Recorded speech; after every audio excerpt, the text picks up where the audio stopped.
بسم اللہ الرحمن الرحیم۔ السلام علیکم، ہمارے چینل میں خوش آمدید۔ جلدی جلدی تیاری کرو، بارات آنے والی ہے۔ ابھی دولہے میاں کا فون آیا کہ وہ لوگ بارات لے کر پہنچنے ہی والے ہیں۔ گھر بھر میں شادی کا ہنگامہ بکھرا پڑا تھا، ہر طرف شور و غل مچا ہوا تھا۔ ایسے میں ابا بھاگ کر اندر آئے اور اماں سے کہا کہ جلدی تیاریاں مکمل کرو کیونکہ بارات کسی بھی وقت پہنچنے والی تھی۔ ابا کی آواز سن کر میرے دل کی دنیا تہوبالا ہونا شروع ہو گئی۔ کتنا عجیب سا احساس تھا نا کہ میں کچھ گھنٹوں بعد کسی اور کی ہونے والی تھی۔ لڑکیاں بہت ہی چھوٹی عمر سے شادی کے سپنے سجا کر بیٹھ جاتی ہیں۔ میں نے بھی بہت سے سپنے اپنی آنکھوں میں سجا لیے تھے۔ ڈراموں میں دیکھتی تھی کہ لڑکیوں کی شادی ہوتی ہے اور وہ بہت سارا میک اپ کر کے اور زیور پہن کر دوسرے گھر چلی آتی ہیں۔ میرے نزدیک تو شادی بہت سے کپڑے، نئے زیور اور میک اپ کا ہی نام تھا۔ یہ نہیں پتا تھا کہ نئے نئے رشتے بنتے ہیں اور ان رشتوں کی کھٹاس اور مٹھاس ساری زندگی برداشت کرنا پڑتی ہے۔ ایک نئے گھرانے میں کیسے اپنے آپ کو ڈھالنا ہوتا ہے، یہ بہت ہی مشکل کام ہوتا ہے۔ ان سب چیزوں سے بے پرواہ میں صرف شادی کو خوشیوں کا جھولا سمجھ کر ہر وقت اس جھولے پر بیٹھی کچھ نہ کچھ سپنے سجاتی رہتی تھی۔ گڈے گڑیوں کی شادیوں کے کھیل کھیلتے نہ جانے کب بڑی ہو گئی کہ اپنی ہی شادی کی عمر آ پہنچی۔ میں اپنی دوستوں سے ہمیشہ شرط لگاتی تھی کہ دیکھنا مجھے ایک شہزادہ گھوڑے پر بٹھا کر بیانے کے لیے آئے گا اور وہ مجھے اپنے دل کی رانی بنا کر لے جائے گا اور تم لوگ پیچھے جلتی رہ جاؤ گی۔ میری بات سن کر وہ مذاق اڑاتی۔ ایک دن میری دوست طریبہ نے مجھ سے کہا کہ اتنے زیادہ خواب مت سجاؤ۔ میری اماں نے بتایا ہے کہ پچھلے محلے کی ایک لڑکی جس کی شادی پچھلے ہفتے ہی ہوئی تھی اب واپس اپنے گھر آ کر بیٹھ گئی ہے کیونکہ اس کے سسرال والوں نے اس پر بہت زیادہ ظلم ڈھائے۔ بیچاری کی حالت اتنی خراب ہو گئی ہے کہ پہچانی ہی نہیں جاتی۔ کتنی خوبصورت ہوتی تھی۔ میں نے کہا یہ سب لوگوں کی جھوٹی بنائی باتیں ہوتی ہیں۔ لوگ چاہتے ہی نہیں ہیں کہ کسی لڑکی کی شادی ہو اور وہ خوش رہے۔ دیکھنا میرے ساتھ ایسا ہرگز نہیں ہوگا۔ ویسے بھی اس کی ماں نے لالچ میں ہی شادی کی تھی کہ لڑکے والے امیر ہیں، میں تو کسی دل کے امیر سے شادی کروں گی، مجھے پیسوں سے کوئی مطلب نہیں ہے۔ میری یہ باتیں اور سوچیں سن کر میری دوستیں مجھے پاگل کہتی تھیں، لیکن میں تو رہتی ہی کہانیوں کی دنیا میں تھی جہاں پر صرف شہزادہ اور شہزادی ہوتے ہیں اور وہ شہزادہ ایک دن آ کر پنجرے میں قید شہزادی کو چھڑا لے جاتا ہے۔ اس سے زیادہ آگے میری سوچ جاتی ہی نہیں تھی کیونکہ میں شروع سے ہی کتابوں کے بہت زیادہ قریب رہی تھی۔ ان میں موجود طرح طرح کی کہانیاں پڑھ کر بھی مجھے یوں ہی لگتا تھا کہ ہمیشہ اچھا ہی ہوتا ہے۔ حالانکہ بہت سی کہانیاں ایسی بھی ہوتی تھیں جن میں حقیقت کی عکاسی ہوتی تھی۔ جب سے میں نے ڈائجسٹ پڑھنا شروع کیے تھے تو زندگی کا الگ ہی دروازہ میرے اوپر کھل گیا تھا، لیکن اس کے باوجود میں اپنے خوابوں پر کسی طرح کا کوئی سمجھوتا کرنے کو تیار نہیں تھی۔ اماں مجھے بہت سمجھاتی تھیں کہ یہ خیالوں کی دنیا میں رہنا چھوڑ دو اور حقیقت کو دیکھو۔ گھر کے کام کاج آنے چاہیے، آگے سسرال والوں کو شکل نہیں دیکھنی ہوتی بلکہ انہیں سلیقہ اور تمیز بھی چاہیے ہوتی ہے۔ میری بڑی بہن کی جب شادی کی بات چل رہی تھی تو اس کے رشتے دیکھنے کے لیے بہت سے لوگ آتے تھے۔ عجیب عجیب طرح کے لوگ ہوتے تھے، گھر پر آتے، خوب کھاتے پیتے اور بہن میں نقص نکال کر چلے جاتے۔ کبھی کہتی چل کر دکھاؤ، کبھی بول کر دکھاؤ، کبھی کیا تو کبھی کیا۔ ان سب چیزوں سے وہ اتنا تنگ آ گئی تھی کہ اس نے شادی سے ہی منع کر دیا تھا۔ اس کی عمر بھی زیادہ ہو گئی تھی، پھر کہیں جا کر اس کا رشتہ طے ہوا تھا۔ اس کی حالت دیکھ کر اماں ڈر گئی تھیں، اسی لیے بہت کم عمری میں میری شادی طے کر دی، اس ڈر سے کہ اگر میری عمر 20 سے اوپر ہو گئی تو کوئی مجھ سے شادی نہیں کرے گا۔ میں دکھنے میں بھی خوبصورت تھی، ذرا سا سجتی تھی تو قیامت ڈھا دیتی تھی۔ اماں مجھے اکثر منع کرتی تھیں کہ لال رنگ کے کپڑے مت پہنا کرو کیونکہ میں بہت خوبصورت لگتی تھی۔ لال رنگ مجھ پر بہت جچتا تھا۔ جب بھی اماں کہیں باہر جاتی تو میں اماں سے چھپ کر ان کی لال ساڑی پہن لیتی تھی۔ اماں کو جب پتہ چلتا تو مجھے ڈانٹتی اور بولتی یہ سارے شوق شادی کے بعد پورے کرنا۔ میں بھی دل میں سوچتی کیوں نہیں، میں شادی کے بعد ہی یہ سارے شوق پورے کروں گی۔ فطری طور پر میں بہت ہنسمکھ اور باتونی لڑکی تھی، جس کے ساتھ بیٹھتی اس سے دوستی کر لیتی تھی۔ اسی لیے اسکول، کالج اور محلے میں میری کئی دوستیں تھیں، سب سے میری خوب جمتی تھی۔ سال میں ایک بار ہم اپنی نانی کے گھر ضرور جاتے تھے۔ نانی لوگ ایک دور دراز گاؤں میں رہتے تھے۔ نانا کو اپنی زمینوں سے اتنا پیار تھا کہ کبھی گاؤں چھوڑ کر آنے کا سوچا ہی نہیں، اسی لیے ہر سال ہمیں ہی جانا پڑتا تھا۔ تقریباً 2 مہینے تو ہم وہاں گزار کر ہی آتے تھے۔ میں جب بھی وہاں جاتی پورا گاؤں گھومتی۔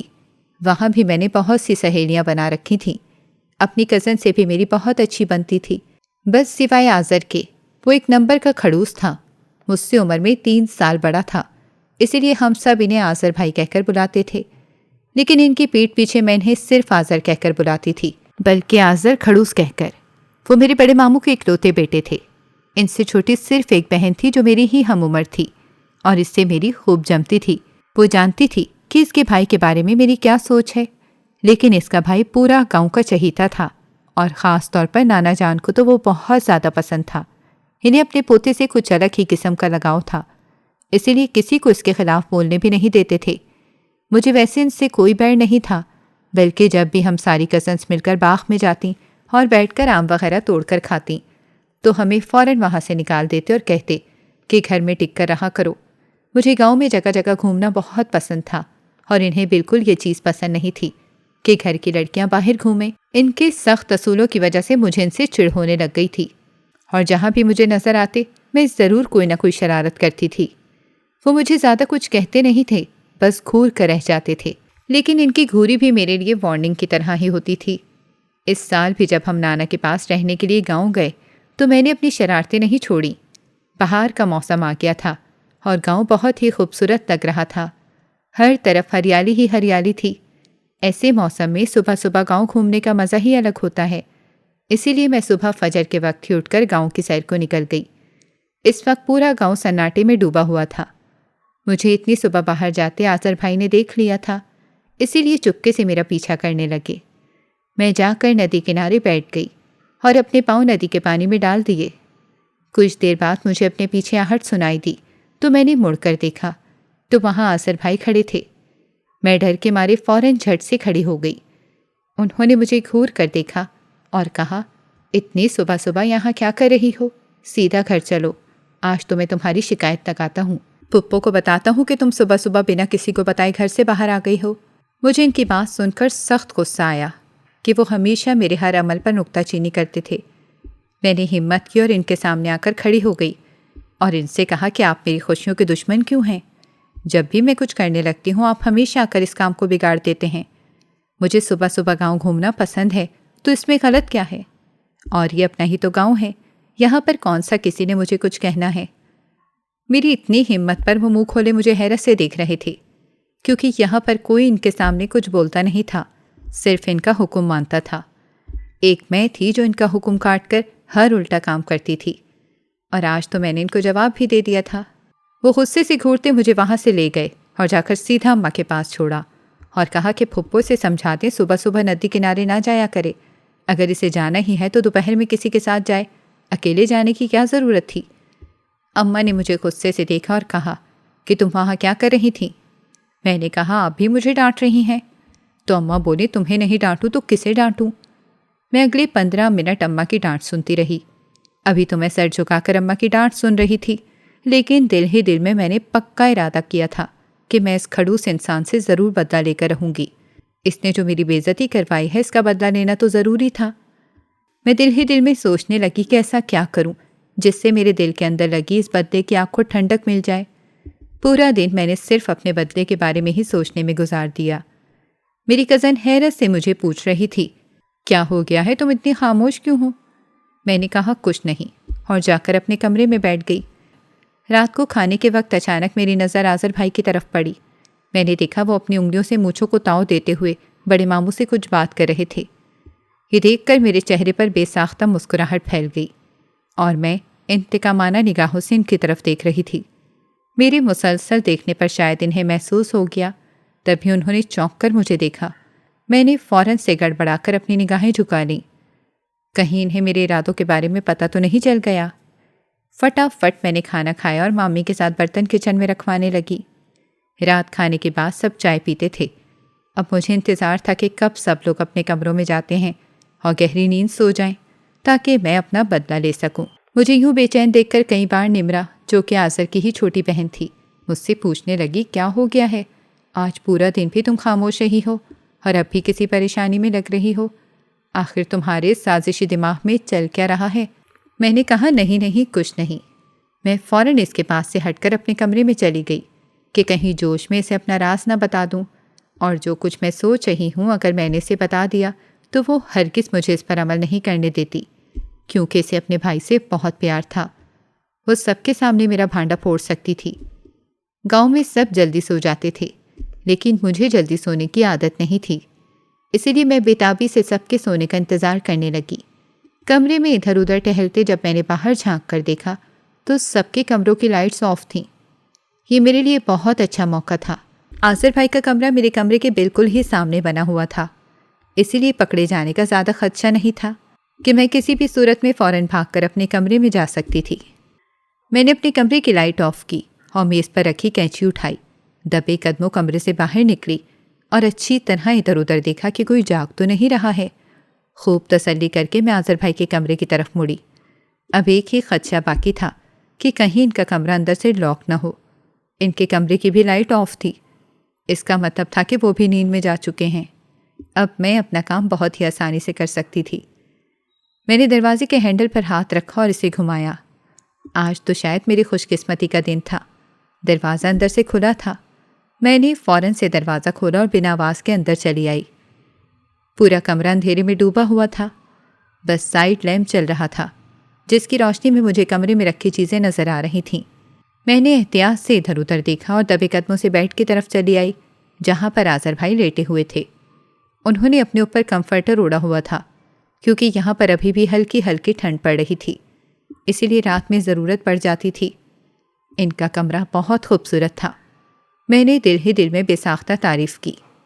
وہ ہر سال اپنا فرنیچر چینج کرتے تھے، اتنا تو مجھے پتا تھا، اور اس سال انہوں نے ڈارک کلر کا فرنیچر لیا تھا جو کہ بہت ہی خوبصورت لگ رہا تھا۔ میں کمرے کے بیچوں بیچ کھڑی کمرے کا جائزہ لینے میں مصروف تھی، تبھی مجھے خیال آیا کہ میں اصل میں کس کام کے لیے آئی تھی، اسی لیے میں نے خود کو جھڑکا اور فوراً سے بیڈ کے پاس آ کھڑی ہوئی۔ آصر بھائی نے منہ تک کمفرٹر اوڑھا ہوا تھا۔ میں نے آہستہ سے ان کے چہرے سے کمفرٹر ہٹایا۔ ہلکی روشنی میں مجھے اس وقت ان کا چہرہ ٹھیک سے دکھ نہیں رہا تھا، اسی لیے میں نے اندازے سے ان کی مونچھوں کی طرف ہاتھ بڑھایا۔ اس سے پہلے کہ میں ان کی مونچھوں کو چھو پاتی، اس وقت ایک دم پیچھے سے کسی نے میرے منہ پر ہاتھ رکھ کر مجھے پیچھے کھینچ لیا۔ میری چیخ لبوں میں ہی رک کر رہ گئی۔ میں ہل بھی نہیں پا رہی تھی اور نہ کچھ بول پا رہی تھی۔ میرے منہ میں درد ہونا شروع ہو گیا۔ میں نے ایک ہاتھ سے اس ہاتھ کو ہٹانے کی کوشش کی لیکن ناکام رہی۔ تبھی اس وجود نے میرا رخ اپنی طرف کیا اور جیسے ہی میری نگاہ ان کے چہرے پر پڑی تو ایک بار پھر میری چیخ نکلتے نکلتے رہ گئی، کیونکہ میرے بالکل عین سامنے آصر بھائی کھڑے تھے۔ اگر وہ یہاں تھے تو بیڈ پر کون تھا؟ میں نے جھٹکے سے مڑ کر دیکھا تو لیمپ کی ہلکی زرد روشنی میں مجھے وہ چہرہ صاف نظر آ رہا تھا۔ وہاں بیڈ پر تو یوشا لیٹا ہوا تھا۔ یہ یہاں کیا کر رہا تھا؟ میں نے حیران نظروں سے اس کی طرف دیکھا۔ اسے تو اپنے کمرے میں ہونا چاہیے تھا۔ یوشا میری چھوٹی مامی کا بیٹا تھا اور آصر بھائی کا سب سے قریبی اور خاص دوست بھی، لیکن وہ اس وقت ان کے کمرے میں سو رہا ہوگا؟ مجھے اس بات کا اندازہ بالکل بھی نہیں تھا۔ آصر بھائی مجھے کھینچتے ہوئے کمرے کے ساتھ بنے اسٹڈی روم میں لے گئے اور دروازہ بند کر کے غصے سے میری طرف مڑے۔ میں ہکا بکا ان کا چہرہ دیکھ رہی تھی۔ اب تو مجھے لینے کے دینے پڑ گئے تھے۔ میں انہیں کیا جواب دوں گی کہ میں اس وقت ان کے کمرے میں کیا کر رہی تھی؟ کینچی ابھی تک میرے ہاتھ میں تھی۔ میں نے فوراً سے اپنا ہاتھ پیچھے چھپا لیا۔ انہوں نے میری اس حرکت کو غور سے دیکھا اور میرے قریب آ کر غصے سے مجھے بولنے لگے، تم اس وقت رات کے اس پہر میں میرے کمرے میں کیا کر رہی تھی؟ شکر ہے میں وقت پر پہنچ گیا، اگر یوشی اٹھ جاتا تو کیا سوچتا کہ تم اس وقت میرے کمرے میں کیا کر رہی ہو اور کیا لینے آئی تھی، اور یہ پیچھے کیا چھپا رہی ہو؟ جلدی دکھاؤ مجھے۔ ان کے غصے سے کہنے پر میں نے ڈرتے ہوئے اپنا ہاتھ آگے کر دیا۔ میرے ہاتھ میں کینچی دیکھ کر انہوں نے میری طرف دیکھا اور بولے، او اچھا، اسی لیے رات کو میری طرف اتنا مسکرا کر دیکھا جا رہا تھا۔ تم میری مونچھیں کاٹنے آئی تھی کیا؟ چلو بیٹھو یہاں۔ انہوں نے صوفے کی طرف اشارہ کر کے مجھے بیٹھنے کو کہا۔ میں چپ چاپ بیٹھ گئی۔ میرا دل کر رہا تھا زمین پھٹے اور میں اس میں سما جاؤں۔ اتنی مجھے شرمندگی محسوس ہو رہی تھی، جیسے کوئی چور چوری کرتے ہوئے پکڑا جائے۔ حالانکہ میں کچھ چرانے تو نہیں آئی تھی، لیکن پھر بھی مجھے بے حد شرمندگی کا احساس ہو رہا تھا۔ دل کر رہا تھا کسی بھی طرح یہاں سے فوراً سے بھاگ جاؤں، لیکن آصر بھائی میری کلاس لینے کے موڈ میں تھے۔ مجھ سے پوچھنے لگے، اتنی رات کو اگر تمہیں کوئی میرے کمرے میں آتا دیکھ لیتا تو سوچا ہے کیا ہوتا؟ ہم دونوں کے بارے میں کتنا غلط سوچتا۔ چھوٹی ہو تو اپنا دماغ اتنا مت چلایا کرو۔ اور ہاں، میں نے ندی پر جانے سے منع کیا تھا، اس کی بھی کوئی وجہ تھی، کیونکہ رات کو اکثر وہاں پر شرابی جمع ہو کر شراب پیتے ہیں اور نشہ کر کے وہیں سو جاتے ہیں۔ صبح صبح اگر کوئی تمہیں وہاں دیکھ لیتا تو بدتمیزی وغیرہ بھی کر سکتا تھا، اسی لیے بہتر ہے کہ احتیاط کرنی چاہیے۔ اس دماغ کو صرف سازشوں میں استعمال مت کیا کرو، تھوڑی سمجھداری بھی دکھایا کرو۔ اب جاؤ اپنے کمرے میں، اس سے پہلے کہ کوئی اٹھ جائے۔ ان کی اجازت دیتے ہی میں فوراً سے بھاگی، جیسے میرے پیچھے کتے لگے ہوں۔ اپنے کمرے میں آ کر میں نے گہرا سانس لینا شروع کر دیا۔ آج تو میں مرتے مرتے بچی تھی، لیکن حیرت تو مجھے اس بات پر ہو رہی تھی کہ طوفان کھڑا کرنے کے بجائے اتنے آرام سے انہوں نے مجھ سے کیسے بات کر لی۔ جو بھی تھا، شکر ہے میری جان تو بچ گئی نا۔ مجھے یقین تھا کہ وہ صبح اماں کو اس بارے میں کچھ نہیں بتائیں گے، اور اس یوشو کے بچے سے تو میں صبح بات کروں گی۔ آخر آذر بھائی کے کمرے میں کیا کر رہا تھا؟ میں اپنے بستر میں دبک کر سو گئی۔ صبح کافی دیر سے میری آنکھ کھلی تھی۔ نمرا نے آ کر میرا دروازہ بجایا اور کہا کہ اتنی دیر ہو گئی ہے، سب ناشتے پر تمہارا انتظار کر رہے ہیں، اتنی دیر تک سو کیوں رہی ہو؟ رات کو نیند نہیں آئی تھی کیا؟ میرا سر درد کی وجہ سے کافی بھاری ہو رہا تھا۔ میں نے اس سے کہا کہ میں تھوڑی دیر میں نیچے آتی ہوں۔ وہ بولی طبیعت تو ٹھیک ہے نا تمہاری؟ میں نے کہا ہاں بس میں آ رہی ہوں۔ منہ ہاتھ دھو کر میں نیچے آ گئی۔ سب ناشتے کی میز پر موجود تھے۔ میں نے چور نظروں سے آذر بھائی کی طرف دیکھا، لیکن وہ نانا جان سے باتیں کرنے میں مصروف تھے، ایسے ظاہر کر رہے تھے جیسے کچھ ہوا ہی نہ ہو۔ شکر ہے سب نارمل تھے۔ اس کا مطلب تھا کہ رات والے کارنامے کے بارے میں کسی کو کچھ نہیں پتہ چلا۔ اب میں سکون سے ناشتہ کر سکتی تھی، لیکن میرا سر بہت شدید درد کر رہا تھا۔ اماں نے مجھے بار بار سر مسلتے دیکھا تو بولی کیا ہوا، طبیعت تو ٹھیک ہے نا؟ میں نے کہا جی ٹھیک ہے، بس سر میں درد ہے، ناشتہ کر کے پیناڈول لوں گی، ٹھیک ہو جائے گا۔ میں نے جلدی جلدی بولا، کیونکہ سب کی توجہ اب میری طرف ہو گئی تھی، اور مجھے یوں لگ رہا تھا جیسے سب میرے راز سے واقف ہو گئے ہیں کہ میں رات کو کیا کر رہی تھی۔ مجھے عجیب سی شرمندگی محسوس ہو رہی تھی۔ جیسے تیسے میں ناشتہ کر کے اوپر آ گئی اور واپس کمفرٹر اوڑھ کر لیٹ گئی۔ مجھے یوں واپس اپنے کمرے میں جاتا دیکھ کر نمرا بھی میرے پیچھے پیچھے آئی اور کھینچ کر میرے سر سے کمفرٹر اتارا۔ میرے پاس ہی آلتی پالتی مار کر بیٹھ گئی اور کہنے لگی، کیا یار تم اتنی بورنگ کب سے ہو گئی ہو؟ تمہیں تو صبح صبح ندی کنارے جا کر بیٹھنا بہت پسند ہے نا؟ چلو ہم گھومنے چلتے ہیں، آج آذر بھائی فارم ہاؤس پر جا رہے ہیں، ان سے بات کرتے ہیں وہ ہمیں بھی اپنے ساتھ لے جائیں۔ میں نے کہا نہیں، مجھے کہیں نہیں جانا ہے، میری طبیعت ٹھیک نہیں ہے۔ صاف لگ رہا تھا کہ میں بہانہ بنا رہی ہوں، کیونکہ میں تو تیز بخار میں بھی گھومنے پھرنے کے لیے تیار رہتی تھی۔ جب نمرا نے دیکھا کہ میں بات کرنے کے موڈ میں نہیں ہوں تو وہاں سے اٹھ کر چلی گئی، اور آذر بھائی کے ساتھ فارم ہاؤس جانے کا تو سوال ہی پیدا نہیں ہوتا تھا، بلکہ میں تو اب ان کا سامنا بھی نہیں کر سکتی تھی۔ کیا سوچا ہوگا انہوں نے کہ کیسی لڑکی ہے جو آدھی رات کو کسی بھی غیر مرد کے کمرے میں گھس جاتی ہے۔ شام کے وقت میں اپنے کمرے سے باہر نکلی۔ سب بار بار مجھ سے پوچھ رہے تھے کہ تمہیں کیا ہو گیا، اور مجھے اب چڑ ہونے لگ گئی تھی، لیکن وہ غلط بھی نہیں تھے۔ میں جو کہیں ٹک کر بیٹھتی نہیں تھی، اب پورا دن سے اپنے کمرے میں تھی، تو سب کو پریشانی تو ہونی ہی تھی۔ میں سب کو ٹال کر کچن میں آ گئی، جہاں پر چھوٹی مامی رات کے کھانے کی تیاری کر رہی تھیں۔ میں نے سوچا چلو ان کی ہی مدد کروا دیتی ہوں، اس طرح میرا دماغ اور میری سوچیں تھوڑی دیر کے لیے پرسکون ہو جائیں گی۔ میں نے ان کے ساتھ رات کے کھانے کی تیاری کروانا شروع کر دی۔ مجھے یوں اپنے ساتھ کام کرتے دیکھ کر وہ تھوڑا حیران تو ہوئی، لیکن بولی کچھ نہیں۔ رات کا کھانا کھا کر جب سب بیٹھ کر چائے پی رہے تھے، تبھی میں بھی اپنا چائے کا کپ لے کر کزنز کے گروپ کے پاس آ کر بیٹھ گئی۔ تبھی میں نے یوشو سے پوچھا کہ تم رات کو آذر بھائی کے کمرے میں کیا کر رہے تھے؟ میری یوں اچانک بے ڈھنگے انداز سے سوال پوچھنے پر وہ حیران ہو کر مجھے دیکھنے لگا اور بولا، تمہیں کیسے پتا کہ میں رات آذر کے کمرے میں سویا تھا؟ یہ بات تو میرے اور آذر کے علاوہ کسی کو نہیں پتا۔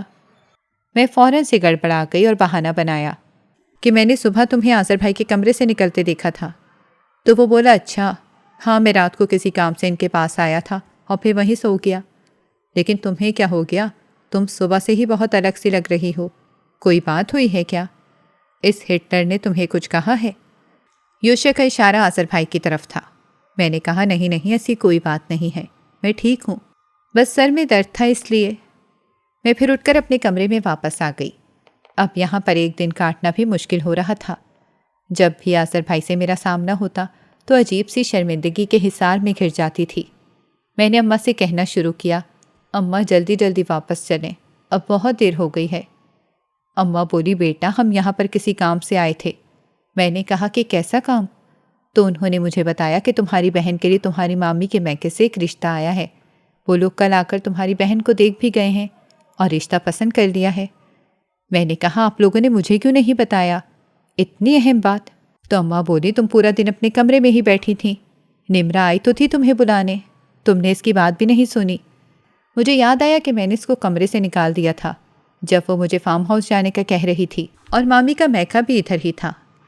خیر ان لوگوں سے تو میں پہلے بھی مل چکی تھی، ایک ہی گاؤں کے تھے، اکثر ملنا جلنا رہتا تھا۔ وہ لوگ اچھے تھے اور انہوں نے میری بہن کا رشتہ بھی قبول کر لیا تھا۔ اب بس شادی کی تاریخ ٹھہرانی تھی۔ میں نے کہا امی بعد میں یہ سب کر لیں گے، ابھی چلیں نا، میرا یہاں دل نہیں لگ رہا۔ مجھے یوں شہر جانے کے لیے بےتاب دیکھ کر اماں کو کچھ شک ہوا کہ شاید میں نے کچھ کیا ہے یا میرے ساتھ کچھ ہوا ہے، اسی لیے مجھ سے بار بار پوچھنے لگیں کہ کیا ہوا، کسی نے ڈانٹا ہے کیا؟ میں نے کہا نہیں ایسی کوئی بات نہیں ہے، بس پتہ نہیں کیوں مجھے گھر واپس جانا ہے، گھر کی یاد آ رہی ہے۔ اماں بولی ٹھیک ہے، ویسے بھی کل شام ہم نے نکل جانا ہے، تب تک صبر کر لو۔ اور میرے لیے کل شام تک کا وقت کاٹنا بہت ہی مشکل ہوتا جا رہا تھا۔ میں واپس اوپر اپنے کمرے کی طرف جا رہی تھی، تبھی سیڑھیوں پر میرا آذر بھائی کے ساتھ ٹاکرا ہو گیا۔ مجھے دیکھ کر وہ بولے کیا ہوا، خیریت ہے؟ بہت چپ چپ رہنے لگ گئی ہو۔ میں نے کہا نہیں کچھ نہیں ہوا، اور وہاں سے بھاگ کر چلی آئی۔ پتہ نہیں میں ان سے کیوں کترا رہی تھی۔ جیسے تیسے میں نے کل شام تک کا وقت گزارا، اس کے بعد اپنا سامان وغیرہ پیک کیا، بس یہاں سے جلد نکل جانا چاہتی تھی۔ سب میرے رویے پر حیران ہو رہے تھے۔ بہرحال ہم وہاں سے واپسی کے لیے نکل آئے اور میں نے شکر کا سانس لیا۔ اپنے گھر آ کر مجھے بے حد سکون ملا۔ یہاں پر کوئی بھی نہیں تھا جس سے مجھے ڈرنے کی ضرورت یا شرمندگی محسوس کرنے کی ضرورت ہو۔ دھیرے دھیرے کر کے میں نے اس بات کو بالکل ہی بھلا دیا، کیونکہ میں کسی بات کو زیادہ دیر تک اپنے دماغ سے چپکائے نہیں رکھ سکتی تھی۔ واپس میں نے اپنی وہی زندگی شروع کر دی۔ بہن کی شادی کی تیاریاں چل رہی تھیں، تبھی اماں اور ابا نے مل کر یہ فیصلہ کیا کہ ساتھ میں میری بھی شادی کر دی جائے، اسی لیے میرے لیے رشتہ ڈھونڈنا شروع کر دیے۔ یہ بات میرے لیے کسی دھماکے سے کم نہیں تھی۔ میں نے اماں ابا سے کہا کہ ابھی میری عمر ہی کیا ہے، لیکن دونوں نے کہا یہی عمر ہوتی ہے شادی کی، اور میرا رشتہ طے کر دیا۔ ایک طرف سے تو میں بہت خوش ہو رہی تھی کہ میری شادی ہو رہی ہے، میرے بچپن کا وہی خواب کہ شہزادہ مجھے لینے آئے گا اور ہمیشہ خوش رکھے گا، اور دوسری طرف اتنی جلدی شادی ہو جانے کا غم، اپنی سہیلیاں اور اپنا گھر چھوڑ جانے کا غم الگ۔ میں نے دل لگا کر شادی کی تیاریاں شروع کر دیں۔ جس لڑکے سے میری شادی طے ہوئی تھی اس کا نام عرفان تھا، اور وہ بہت ہی خوبصورت تھا۔ اماں نے مجھے اس کی تصویر دی تھی۔ دکھنے میں وہ بہت ہی ہینڈسم لگ رہا تھا۔ میں نے اپنے دوستوں کو کہا دیکھا، میں نے کہا تھا نا کوئی شہزادہ ہی مجھے لینے آئے گا، یہ بھی بالکل شہزادے کی طرح ہی لگ رہا ہے۔ گھر میں شادی کی تیاریاں شروع ہو گئیں۔ نانا لوگ بھی گاؤں سے شہر آ گئے۔ ہمارے گھر میں شادی کا سما تھا۔ مجھے بہت مزہ آ رہا تھا اور میں بہت خوش تھی۔ نکاح والے دن میں نے بہت خوبصورت جوڑا پہنا تھا۔ اسی دن میری رخصتی بھی تھی۔ سب کزنس میرے پاس ہی بیٹھے تھے، بس آذر بھائی دور کھڑے مجھے دیکھ رہے تھے۔ کھانا کھلا تو اماں میرے پاس آ کر بیٹھ گئیں۔ میں اماں ابا کی لاڈلی تھی اور آج ہم دونوں بہنیں ہی رخصت ہونے والی تھیں۔ اماں کے آنسو رک نہیں رہے تھے اور میں خود بھی بار بار روئی جا رہی تھی۔ جب رخصتی کا وقت آیا تو میں اماں ابا کے گلے لگ کر خوب روئی، اور اپنی ساری سہیلیوں سے جدا ہونے پر بھی مجھے خوب رونا آ رہا تھا۔ ایک بڑی سی کار جسے بہت سے پھولوں سے سجایا ہوا تھا، مجھے اس میں بٹھا دیا گیا۔ سسرال کے نام پر نہ تو ساس تھیں اور نہ ہی نند، لیکن شوہر کے دوست اور ان کی بیویاں ہی بارات کے ساتھ آئی ہوئی تھیں۔ میں خوش تھی کہ اپنے خوابوں کو پورا کرنے جا رہی ہوں۔ رخصت ہو کر میں ایک انجان گھر میں آ گئی۔ گھر چھوٹا تھا لیکن بہت ہی خوبصورتی سے سجایا ہوا تھا۔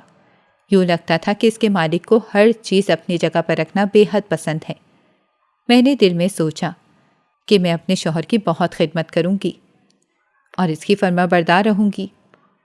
تھوڑی دیر بعد مہمان جانا شروع ہو گئے اور میں کمرے میں بیٹھ کر انتظار کرنے لگی کہ کب میرا شوہر اندر آئے گا اور کب ہماری پہلی ملاقات ہوگی، کیونکہ اس سے پہلے تو اس سے بات چیت بھی نہیں ہوئی تھی۔ تھوڑی دیر بعد دروازہ کھلا تو میں نے شرم سے نگاہیں جھکا لیں۔ میرا شوہر قریب آیا اور اپنی انگلیوں سے میرا چہرہ اوپر کیا۔ بے ساختہ میری نگاہیں اس کی نگاہوں سے ٹکرائیں اور میں شرما کر رہ گئی، لیکن اس کی نگاہوں میں عجیب سی تپش تھی، جیسے مجھے جھلسا کر رکھ دیں گی۔ میں نے سوچا شاید میرا وہم ہو، تبھی اس نے بولنا شروع کیا اور کہا کہ تم کتنی معصوم ہو، مجھے تم پر ترس آ رہا ہے۔ اس کی اس غیر متوقع بات پر میں نے جھٹکے سے سر اٹھا کر اس کی طرف دیکھا۔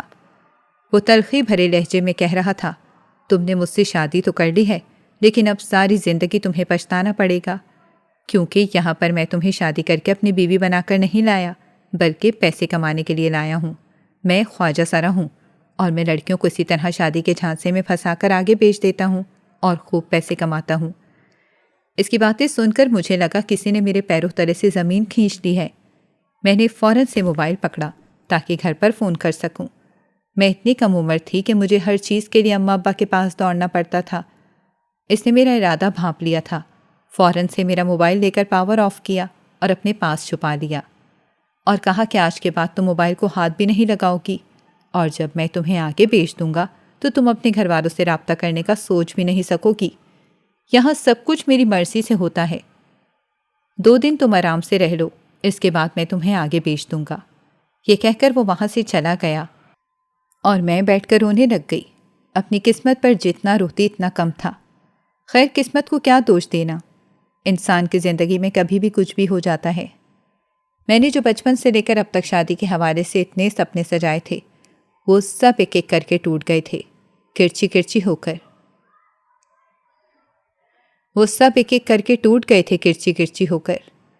وہ مجھے زخمی کر رہے تھے۔ شوہر کچھ دیر بعد آیا اور میرے سامنے کھانا رکھ کر بولا، کھا لینا، کیونکہ تمہیں زندہ رکھنا ابھی میرے لیے بہت ضروری ہے۔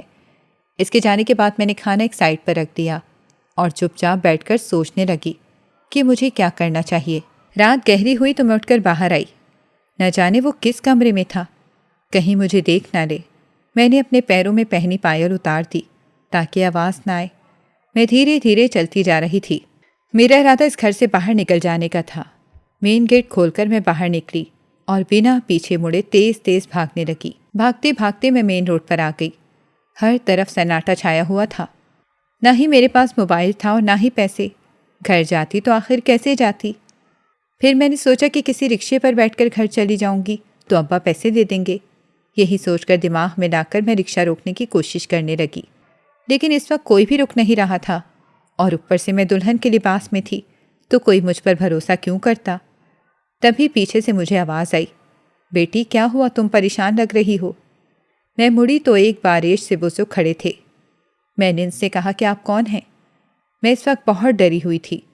انہوں نے کہا کہ میں محلے کا مولوی ہوں، بتاؤ کیا بات ہے؟ میں نے سوچا شاید یہ میری مدد کر سکتے ہیں، تب ہی انہیں سارا واقعہ کہہ سنایا۔ وہ مجھے لیے اپنے ساتھ اپنے گھر آئے اور کہا کہ تم یہاں پر رک جاؤ، میری بیوی تمہارا خیال رکھے گی، صبح تمہارے والدین کو خبر دیتے ہیں۔ ڈر اور خوف سے میری اتنی بری حالت ہو رہی تھی، لیکن ان دونوں میاں بیوی کے سمجھانے پر میں بامشکل ہی سہی، لیکن کچھ وقت کے لیے سو گئی۔ ابھی تھوڑی دیر ہی ہوئی تھی مجھے سوئے ہوئے کہ مجھے باہر صحن سے کسی کی باتیں کرنے کی آواز آنے لگی۔ میری نیند ٹوٹ گئی تو میں اٹھ کر باہر آئی تو یہ دیکھ کر میری رہی سہی جان بھی نکل گئی کہ صحن میں مولوی صاحب کے ساتھ آذر بھائی کھڑے تھے۔ یہ یہاں کیا کر رہے تھے؟ میں ایک دم پریشان ہو گئی۔ مجھے صرف اپنے نکاح کے ٹائم نظر آئے تھے، اس کے بعد میں نے انہیں کہیں نہیں دیکھا۔ مجھے دیکھ کر وہ بولے، ادھر آؤ۔ میں دھیرے دھیرے چلتے ان کے قریب آ گئی۔ انہوں نے کہا کہ تمہیں پریشان ہونے کی ضرورت نہیں ہے، یہ مولوی صاحب بہت اچھے ہیں، تمہارا خیال رکھیں گے۔ شکر ہے وقت پر انہوں نے تمہیں پہچان لیا اور گھر لے آئے اور فوراً سے مجھے اطلاع کر دی۔ میں شہر میں ہی تھا، اس لیے فٹافٹ یہاں پہنچ آیا۔ یہ میری پہچان کے ہیں، اب تم یہیں رہو۔ میں گھر جا کر بات چیت کرتا ہوں اور سب کو سمجھاتا ہوں، پھر واپس آ کر تمہیں اپنے ساتھ لے جاؤں گا۔ ہو سکتا ہے کہ تمہارا وہ نام نہاد شوہر تمہیں ڈھونڈ بھی رہا ہو۔ میں نے شکر کیا کہ چلو وہ میری ڈھال بن رہے ہیں، اب میں اپنے گھر جا سکوں گی۔ وعدے کے مطابق آذر بھائی صبح سویرے واپس آ گئے اور مجھے اپنے ساتھ لے گئے۔ گھر میں سب پریشان بیٹھے ہوئے تھے کیونکہ آذر بھائی نے انہیں سب کچھ بتا دیا تھا۔ میرے ساتھ اتنا بڑا دھوکہ ہوا تھا اور میری زندگی کی سب سے بڑی خوشی ملیا میٹ ہو گئی تھی۔ اماں ابا بہت پریشان تھے۔ میں جاتے ہی اماں کے گلے لگ کر زور زور سے رونے لگ گئی۔